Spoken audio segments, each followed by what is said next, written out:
ഭാർഗവ്. അയ്യോ, എന്റെ അഭിപ്രായത്തില് അമൂല്യക്ക് പറ്റിയ ജോഡി ഭാർഗവ തന്നെയാണ്.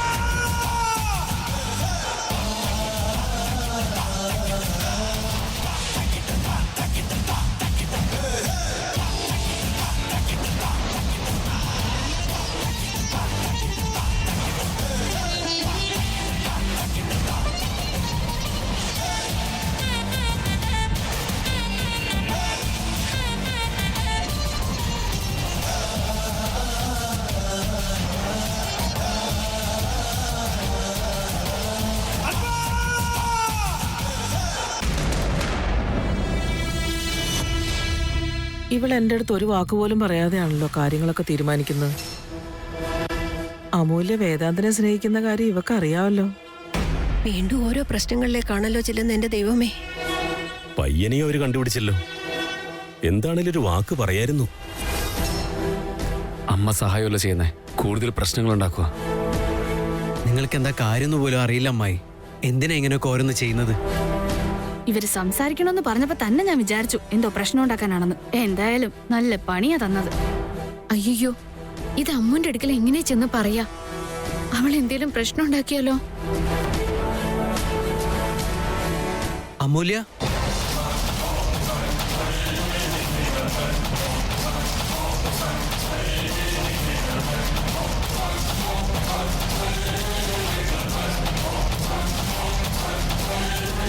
അങ്ങനെയാണെങ്കിൽ അവൾ എല്ലാം കേട്ട് കാണില്ലേ? വരൂ അമൂല്യ. നിന്നെ പറ്റിയാ സംസാരിച്ചുകൊണ്ടിരുന്നത്. ഇദ്ദേഹം ഭാർഗവ്, നമ്മുടെ കമ്പനിയുടെ മൈസൂർ ബ്രാഞ്ചിന്റെ മാനേജറായിട്ട് വർക്ക് ചെയ്യേ. ഹായ് അമൂല്യ. ഓൾറെഡി നിനക്കൊരു കല്യാണാലോചന വന്നതല്ലേ, പക്ഷെ അത് മുടങ്ങിപ്പോയി എന്നറിഞ്ഞു. ഭാർഗവ് നല്ലൊരു പയ്യനെ എനിക്ക് പേഴ്സണലായിട്ട് അറിയാം.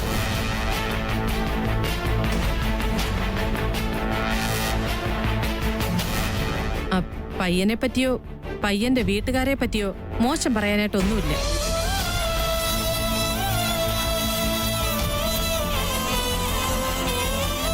എല്ലാ കാര്യങ്ങളും ഒത്തുവരികയാണെങ്കിൽ പിന്നെ ആരതിയുടെ മിക്കയുടെയും കല്യാണത്തിന്റെ കൂടെ നിന്റെ കല്യാണവും നടത്താമല്ലോ എന്ന് കരുതി.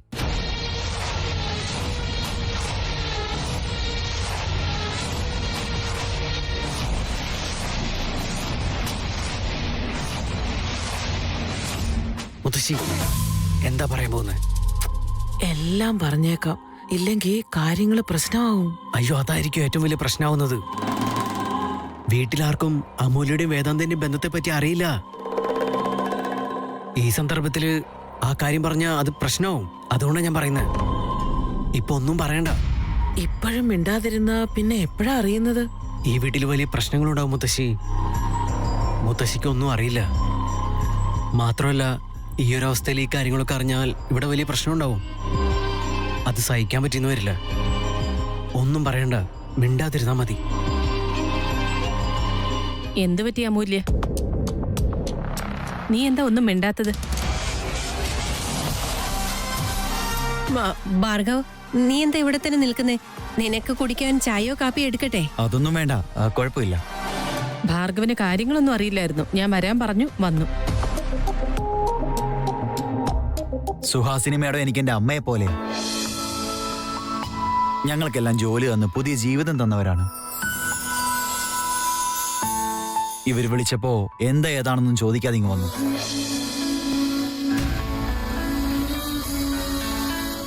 പക്ഷെ ഇപ്പോ അമൂല്യയെ കാണുമ്പോ ഞാൻ വന്നത് നന്നായെന്ന് തോന്നുന്നുണ്ട്.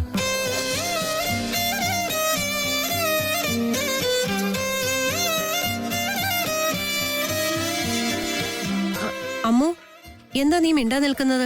പെട്ടെന്ന് നിന്റെ കല്യാണക്കാര്യം സംസാരിച്ചുകൊണ്ടാണോ? മോളെ, കുഴപ്പമില്ല, നീ സംസാരിക്കേ. ഇന്നല്ലെങ്കിൽ നാളെ നിന്റെ കല്യാണം നടക്കേണ്ടതല്ലേ? പ്രമി, നീ എന്തായി പറയുന്നത്? അമ്മു, നീ തന്നെ നിന്റെ സ്നേഹത്തിന്റെ കാര്യം പറഞ്ഞേക്ക്, എല്ലാം ശരിയാവും.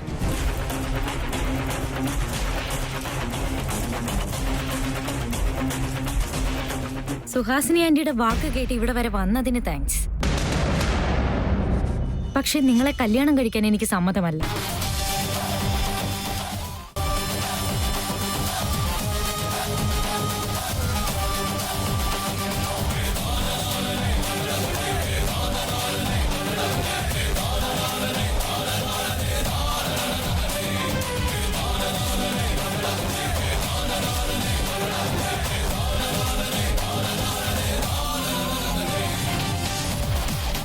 അമൂല്യ, നിനക്ക് നല്ലൊരു ആന്റി പ്ലീസ്, എന്നെ കല്യാണം കഴിച്ച് അയക്കാനുള്ള ചുമതല എന്റെ അച്ഛനും അമ്മയ്ക്ക് വിട്ടേക്ക്.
ഇവരെന്തിനാ എന്നെ കല്യാണം കഴിപ്പിക്കാൻ പുറകെ നടക്കുന്നത്? ഞാൻ ആരെ കല്യാണം കഴിച്ചാൽ ഇവർക്കെന്താ? വേണ്ടാത്ത കാര്യങ്ങളിൽ തലയിടുന്നു എന്ന് പറയുന്ന ഇതല്ലേ? അമ്മു, അമ്മു,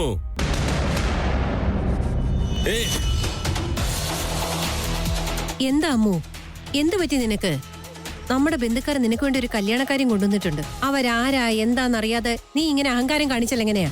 ആ പയ്യനെ വേണ്ടാന്ന് എന്റെ മനസ്സ് ക്ലിയർ ആയിട്ട് പറയുമ്പോ വെറുതെ കടിച്ചു പിടിച്ച് മിണ്ടാതിരിക്കാനൊന്നും എനിക്ക് പറ്റില്ല. ഇത് നല്ല കഥയായി പോയല്ലോ. അവൻ എന്താ ഒരു കുറവ്? കഴിഞ്ഞ തവണ നിന്നെ ഒരു പയ്യൻ കാണാൻ വന്നപ്പോ നിനക്ക് കുറച്ച് കണ്ടീഷൻസ് ഉണ്ടെന്നൊക്കെ പറഞ്ഞില്ലേ? അതിനൊക്കെ അവര് സമ്മതിച്ചു കഴിഞ്ഞപ്പോ നീ ഓക്കെ പറഞ്ഞതല്ലേ? ഈ പ്രാവശ്യം അങ്ങനെ നോക്കിയിട്ട് നിനക്ക് പറഞ്ഞൂടെ? എന്തിനാ നീ ഇങ്ങനൊക്കെ ചെയ്തേ? അത് അപ്പോഴല്ലേ, ഇപ്പോഴല്ലല്ലോ. അപ്പോഴത്തേത് ഇപ്പോഴും ആകില്ല, ഇപ്പോഴത്തേത് അപ്പോഴും ആകില്ല. രണ്ടും വേറെ വേറെ സമയങ്ങളാ, വേറെ വേറെ മനസ്സാ. അതൊന്നും നിങ്ങൾക്കറിയില്ല. ഒരെണ്ണം തന്നാലുണ്ടല്ലോ, നമ്മുടെ പെൺകുട്ടി അങ്ങോട്ട് കൊടുക്കല്ലേ? അവര് നമ്മുടെ ബന്ധുക്കളാവാൻ പോകുന്നവരാ. അവരുടെ അടുക്ക നമ്മളിങ്ങനൊന്നും സംസാരിക്കാൻ പാടില്ല. നീ ചെയ്ത ശരിയാണെന്ന് നീ തന്നെ ഒന്ന് ആലോചിച്ച് നോക്ക്. ഒന്ന് വെറുതെ ഇരിക്കമ്മേ. എനിക്ക് കല്യാണം കഴിക്കണം. എവിടുന്നെങ്കിലും ഒരു പയ്യനെ കിട്ടി എനിക്ക് കൊണ്ടുതരാൻ ഞാൻ പറഞ്ഞായിരുന്നോ? അവരാരെങ്കിലും കൊണ്ടു കാണിച്ചാ ഞാൻ അപ്പൊ തന്നെ അതിന് സമ്മതിക്കണോ? ശരി ശരി, അതവിടെ തന്നെ ഇരിക്കട്ടെ. കുറച്ചു നേരത്തെ മുന്നേ അതൊരു സമയം ഇതൊരു സമയം എന്ന് നീ പറഞ്ഞില്ലേ? എന്താ അത്? എന്തോ പറയാൻ തുടങ്ങി വേറെന്തോ പറഞ്ഞു. പിന്നെ അതിനെക്കുറിച്ച് 100 ചോദ്യങ്ങളായിരിക്കും അമ്മ ചോദിക്കുക. ഇനിയിപ്പൊ ഞാൻ എന്താ പറയാ? നിന്നോടാ ഞാൻ ചോദിക്കുന്നേ, കാര്യം പറ. പ്രമി, നീ ഒന്നും മിണ്ടായിരിക്ക. എന്റെ മോളോട് ഞാൻ സംസാരിച്ചോളാം. നീ ബാക്കിയുള്ള ആളുകളുടെ കാര്യം പോയി നോക്ക്. അങ്ങോട്ടേക്ക് പോയിക്കോ.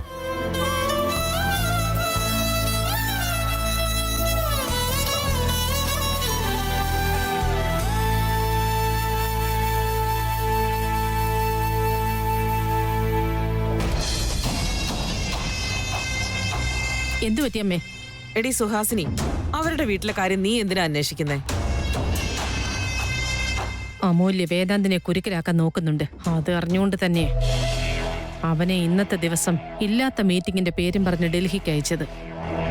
ഓരോ പ്രാവശ്യവും എന്തെങ്കിലും പണി കിട്ടുമ്പോൾ ഈ വീട്ടുകാരെ രക്ഷിക്കാൻ അവൻ വരുന്നതല്ലേ? ഇപ്പൊ ആര് വന്ന് രക്ഷിക്കുമെന്ന് എനിക്കൊന്ന് കാണണം. തെറ്റാണ് മോളെ നീ ചെയ്തത്. നീ ഇന്നും ഈ വീട്ടുകാരുമായിട്ട് ബന്ധുക്കളായിട്ടില്ല. വിക്കിയുടെ കല്യാണത്തിന് ശേഷമാണ് നീ ഈ കാര്യം പറഞ്ഞിരുന്നതെങ്കിൽ അതിന് വേറെ വിലയുണ്ടായേനെ. അമൂല്യയുടെ കല്യാണക്കാര്യം നീ പറയാൻ പാടില്ലായിരുന്നു. നീ അത് കണ്ടില്ലേ? എത്ര കർശനമായിട്ടാണ് അവളത് വേണ്ടാന്ന് പറഞ്ഞത്. അവൾ ഈ കല്യാണം വേണ്ട എന്ന് പറഞ്ഞാലും അമൂല്യയെ കൊണ്ട് അവളുടെ അമ്മ ഇതിന് സമ്മതിപ്പിക്കും. അമൂല്യ വേദാന്തിന്റെ ലൈഫിൽ നിന്ന് പുറത്തു പോയേ പറ്റൂ. അതിനു വേണ്ടി എന്ത് കളിയും ഞാൻ കളിച്ചിരിക്കും. ഈ ബന്ധം വേരോടെ പിഴുതെറിയേണ്ടത് എന്റെ ആവശ്യം. നീ എന്താ ഈ ആലോചിച്ചോണ്ടിരിക്കുന്നത്? നിന്റെ അമ്മയായി ഞാനിവിടെ സംസാരിക്കുമ്പോ നീ വേറെ കാര്യം ആലോചിച്ചോണ്ടിരിക്കുവാണോ? ഞാനെന്ത് പറയാന്? ഞാൻ ചെയ്തത് തെറ്റാണെന്ന് നിങ്ങൾക്ക് തോന്നുന്നുണ്ടെങ്കിൽ പിന്നെ തെറ്റാണ്. നീ ചെയ്തത് തെറ്റാണ്. ഇപ്പൊ ഈ പയ്യനെ ഇവിടെ വിളിച്ചു വരുത്തേണ്ട ആവശ്യം എന്താണ്? അമ്മേ, അമൂല്യക്ക് നല്ലൊരു ഭാവി ഉണ്ടാവട്ടെന്ന് കരുതി തന്നെയാണ് ഞാനിത് ചെയ്തത്. അത് അത്ര വലിയ പ്രശ്നമായിട്ടാണോ നിങ്ങൾക്കൊക്കെ തോന്നിയത്? ഇനി അതല്ല, എനിക്കറിയാത്ത എന്തെങ്കിലും കാര്യം നിങ്ങൾക്കറിയാവുന്നതായിട്ടുണ്ടോ? മോളെ, അങ്ങനെയൊന്നുമില്ല. പിന്നെന്താ, നല്ലതല്ലേ? ഭാർഗവൻ നല്ലൊരു പയ്യൻ തന്നെ. അമൂല്യയെ നന്നായിട്ട് അവൻ നോക്കിക്കൊള്ളും. കല്യാണ ചെലവൊക്കെ നമുക്ക് തന്നെ വഹിക്കാമെന്നേ. ദൈവമേ, ഞാനിതെല്ലാം ശരിയാക്കാൻ നോക്കുമ്പോ ഇവിടെ ഒന്നും ശരിയാവുന്നില്ലല്ലോ. എനിക്ക് തോന്നുന്നത് വേദാന്തോ അമൂല്യയാണ് ശരിയായ ജോഡിയെന്നാണ്. അവരെ എങ്ങനെയെങ്കിലും ഒന്ന് ഒന്നിപ്പിക്കണേ ദൈവമേ.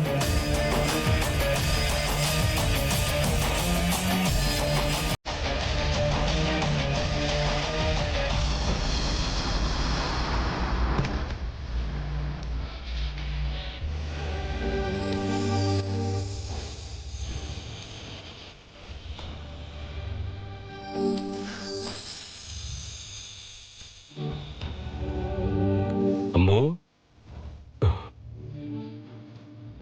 കരയാണ് മോളെ. അതിനെന്താ ഇപ്പൊ സംഭവിച്ചേ? അവരുടെ കണ്ണിലെ കൊള്ളാവുന്ന ഒന്ന് പയ്യനെ അവരിവിടെ കൊണ്ട് നിർത്തി, അത്രയല്ലേ ഉള്ളൂ. ചുമ്മാ കൊണ്ടുവന്ന് നിർത്തിയതായിരുന്നെങ്കിൽ കുഴപ്പമില്ലായിരുന്നു.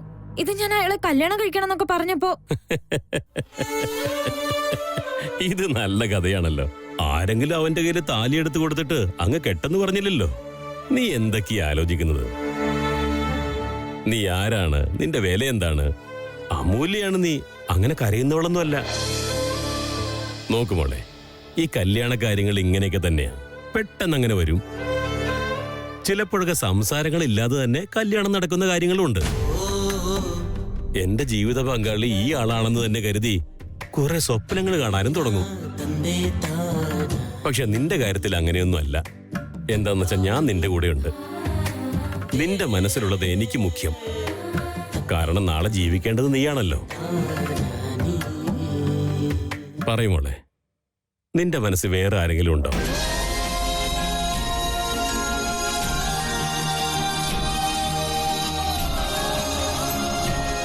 നീ മറ്റാരെയെങ്കിലും ഇഷ്ടപ്പെടുന്നുണ്ടോ?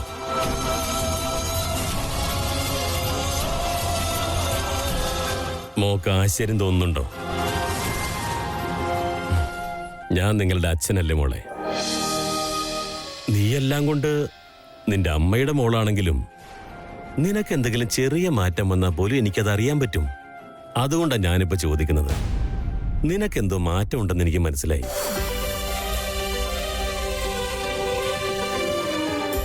എന്നോടൊന്നും ഒളിച്ചു വെക്കേണ്ട ആവശ്യമില്ല മോളെ. അഥവാ നീ അത് ഒളിച്ചു വെച്ചാലും എനിക്കത് മനസ്സിലാവും മോളെ.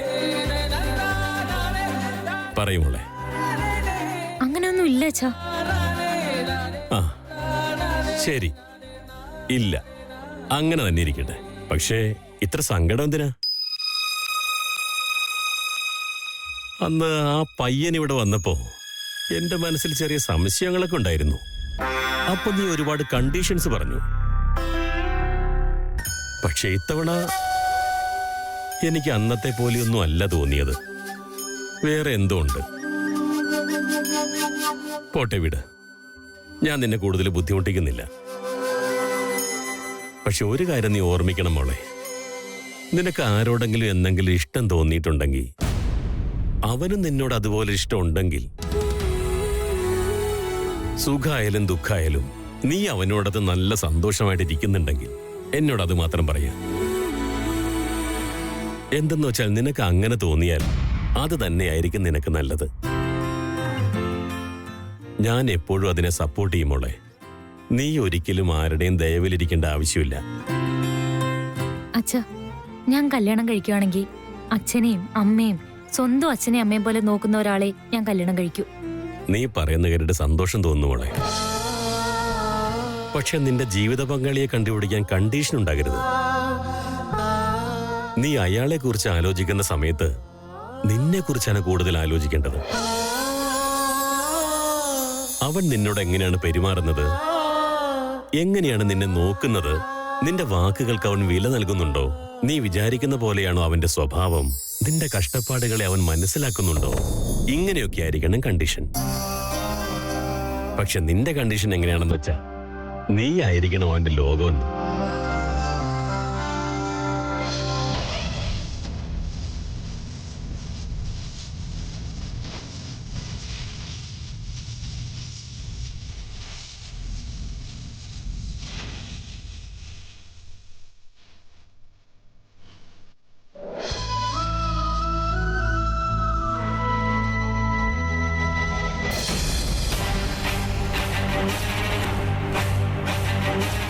സുഹാസിനി, നിങ്ങൾ എന്റെ വീട്ടിലെ കുട്ടികളെ പറ്റി ആലോചിച്ചതിന് എനിക്കും പ്രമീളയ്ക്കും ഒരുപാട് സന്തോഷമുണ്ട്.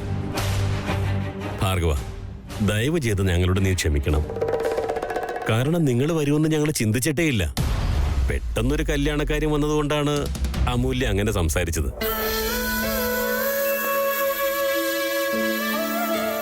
അത് സ്വാഭാവികമല്ലേ?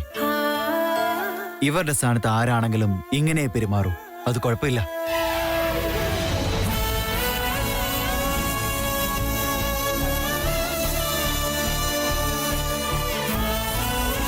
എല്ലാവരും എന്നോട് ക്ഷമിക്കണം. എന്റെ മകൾ ആരെയും വേദനിപ്പിക്കാൻ പറഞ്ഞതല്ല. അതുകൊണ്ട് സുഹാസിനി ആന്റി, ദയവ് ചെയ്ത് എന്നോട് ക്ഷമിക്കണം. കല്യാണത്തെ പറ്റി ആലോചിക്കാൻ പറ്റുന്ന ഒരു അവസ്ഥയിലല്ലായിരുന്നു ഞാൻ ഉണ്ടായിരുന്നത്. വിക്കിയുടെ കല്യാണത്തിന്റെ അന്ന് വേദാന്തിന്റെ കല്യാണവും നടത്തണമെന്ന് എനിക്ക് ആഗ്രഹമുണ്ടായിരുന്നു. നിനക്കും കല്യാണപ്രായമായി നിൽക്കുകയല്ലേ, ഒരു നല്ല ബന്ധം കിട്ടിയാൽ എന്തുകൊണ്ട് നല്ലതല്ലേന്ന് വിചാരിച്ചു.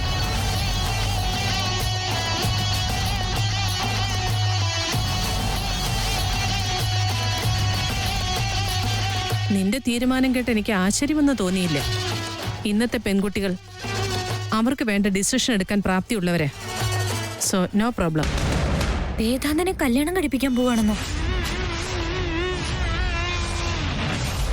അമൂല്യ അപ്പ പറഞ്ഞ എന്താണോ അത് തന്നെ ഇപ്പോഴും പറയുന്നത്. അവൾക്ക് ഈ കല്യാണത്തിന് താല്പര്യമില്ല. അവൾക്ക് എന്താണ് ശരിയെന്ന് തീരുമാനിക്കാൻ കഴിയും. അച്ഛനെന്ന നിലയിൽ അത് സാധിച്ചു കൊടുക്കാൻ എന്റെ കടമ എന്റെയാണ്. അതുകൊണ്ട് അവളുടെ തീരുമാനത്തെ ഞാൻ അംഗീകരിക്കുന്നു.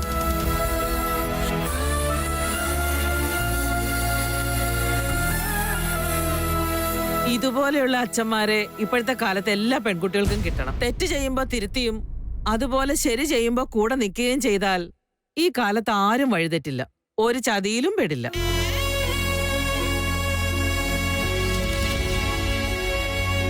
ഞങ്ങളോട് ആർക്കും ഒരു ദേഷ്യവും തോന്നരുത്. ഇതുകൊണ്ട് ആർക്കും ഒരു ബുദ്ധിമുട്ടുണ്ടായില്ല എന്ന് വിചാരിക്കുന്നു. അമൂല്യയ്ക്ക് ഈ കാര്യം മുന്നോട്ട് കൊണ്ടുപോകുന്നത് ഇഷ്ടമല്ലാത്തതുകൊണ്ട് ഇത് ഞാൻ ഇവിടെ തന്നെ വിടുന്നു.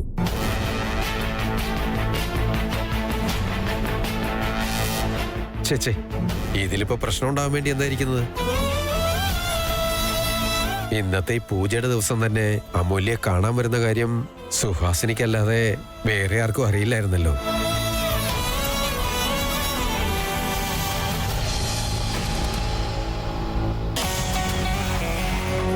ഞങ്ങൾക്ക് വിഷമമായിട്ടില്ല, ഒരു പ്രശ്നവും ഇല്ല. വിക്കിയുടെ ആരതിയുടെയും കല്യാണ ദിവസം നിശ്ചയിച്ചല്ലോ.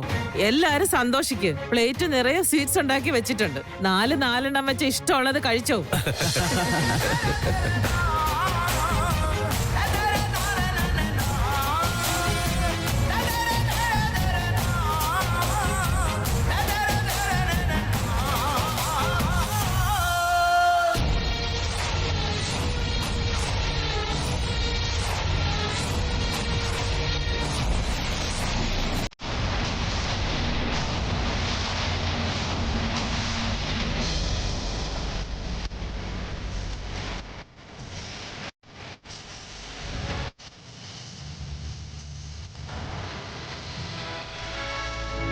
ആരതി, നീ എന്ത് കൊടുക്കുന്നേ? എല്ലാരും കഴിക്കാനിരുന്നു, വാ പോവാം.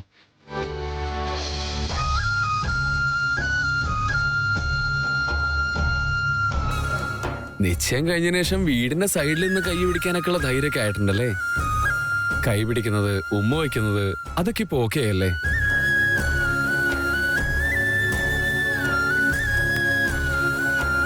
ഏയ്, കറിവാണോ? എന്തു പറ്റി? അത് വിക്കിയുടെ അമ്മ കൊണ്ടുവന്ന കല്യാണാലോചന അമ്മ വേണ്ട എന്ന് എല്ലാവരുടെ മുന്നിൽ വെച്ച് പറഞ്ഞതിന് അമ്മയ്ക്ക് ഞങ്ങളോട് ദേഷ്യം ഉണ്ടാവില്ലല്ലോ അല്ലേ? ഞങ്ങളെ പറ്റിയും ഞങ്ങളുടെ കുടുംബത്തിനെ പറ്റിയും വീണ്ടും അവരുടെ മനസ്സിൽ എന്തെങ്കിലും ചീത്ത അഭിപ്രായം ഉണ്ടാവോ എന്നുള്ള പേടി എനിക്ക് നല്ല പോലെയുണ്ട്. ആരതി, കല്യാണത്തിനെ കുറിച്ച് ആവശ്യമില്ലാത്ത കാര്യങ്ങൾ എങ്ങനെ ടെൻഷൻ അടിക്കാൻ നമ്മൾ റിസർച്ച് എടുത്തോണോ? നീ വല്ലാത്ത കാര്യം തന്നെ. ഞാനും അളിയനും ആദ്യം എല്ലാവരും കൂടെ ചേർന്ന് അമ്മ അമ്മൂലേക്ക് വേണ്ടി കൊണ്ടുവന്ന ആലോചനയെ പറ്റി ആലോചിച്ചിട്ട് ടെൻഷൻ അടിച്ച് എല്ലാവരും ഇരിക്കുമ്പോ നീ ഇവിടെ ആലോചിക്കുന്നത് വേറെ പല കാര്യങ്ങളുവാ. അത് അങ്ങനെയല്ല. അവള് വേണ്ട എന്ന് പറഞ്ഞതില് എനിക്ക് ഒരു വിഷമവും ഇല്ല വിക്കി. ആരുടെയും നിർബന്ധത്തിന് വഴങ്ങി ഒന്നും സമ്മതിക്കുന്നത് എനിക്ക് ഇഷ്ടമല്ല. ആണല്ലോ. അപ്പൊ നീ ഇനി മുതൽ അമ്മ എന്താ ആലോചിക്കുന്നു പറഞ്ഞാൽ ടെൻഷൻ അടിക്കേണ്ട കാര്യമില്ല. അമ്മ അങ്ങനൊന്നും പേഴ്സണൽ ആയിട്ട് എടുക്കുന്ന ഒരാളല്ല. സത്യമായിട്ടും അയ്യോ, ഒന്നും മതിയാക്ക എന്റെ കൊച്ചേ.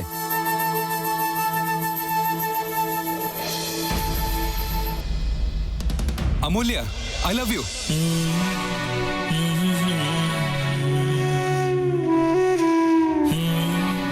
Amulya, I love U.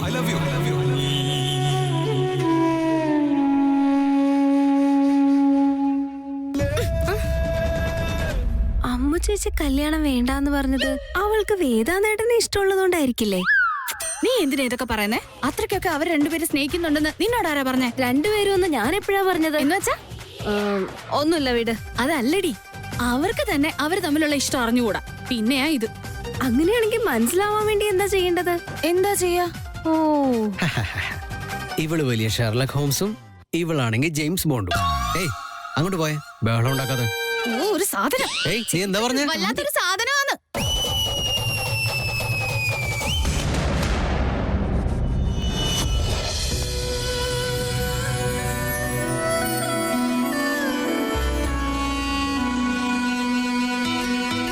ചേട്ടാ, സുഹാസിനി ആന്റിക്ക് വിഷമായി കാണുമായിരിക്കും അല്ലേ? അതിനെന്തിനാ നീ ടെൻഷൻ അടിക്കുന്നത്? ഞാൻ വേറെ എന്തോ ആലോചനയിലാ വീട്ടിലേക്ക് വന്നത്. പക്ഷെ വന്നപ്പോഴേക്കും പെട്ടെന്ന് ഒരാളെ കാണിച്ചിട്ട് കല്യാണം കഴിക്കണമെന്ന് പറഞ്ഞപ്പോ എനിക്ക് ഷോക്കായി പോയി. അതുകൊണ്ടാ ഞാൻ അങ്ങനെ പറഞ്ഞു. നടന്നതെല്ലാം അനുസരിച്ച് ഞാൻ നിന്നോടൊരു കാര്യം പറയാം. ഈ ഒരു കാര്യത്തില് നീ വേറെ ആരെയും നോക്കേണ്ട ആവശ്യമില്ല. എനിക്ക് പറയാനുള്ളത് നീ ഈ കാര്യത്തില് നിന്നെ കുറിച്ച് മാത്രം ചിന്തിച്ചാ മതിയെന്നാ. സഡനായി ചോദിച്ചപ്പോ വേണ്ടാന്ന് പറഞ്ഞില്ലേ? പക്ഷേ അതിന്റെ ശരിയായ റീസൺ അത് തന്നെയാണോ? നീ അത് എപ്പോഴെങ്കിലും ആലോചിച്ചിട്ടുണ്ടോ? നിനക്ക് പേടിയാണെന്ന് എനിക്ക് മനസ്സിലായി. പക്ഷേ അതിന്റെ പുറകില് ഒരു സ്ട്രോങ് ആയ റീസൺ ഉണ്ട്. അതിനെക്കുറിച്ച് സമാധാനമായിട്ട് ആലോചിക്ക്. എല്ലാം ഈസി ആയിട്ടുള്ള നിനക്ക് ഇതൊന്നും ശരിക്കും ഒരു പ്രോബ്ലം ആകാനേ പാടില്ല. അങ്ങനെയാണോ ചേട്ടാ? ഉറപ്പായിട്ടോ അമ്മു, നീ ടെൻഷനൊന്നും അടിക്കണ്ട. എല്ലാ കാര്യങ്ങളും ശരിയാവും.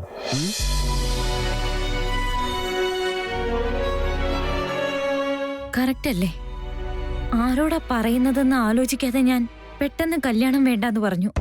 ഞാനങ്ങനെ വേണ്ടാന്ന് പറഞ്ഞതിന് എന്തായിരിക്കും കാരണം?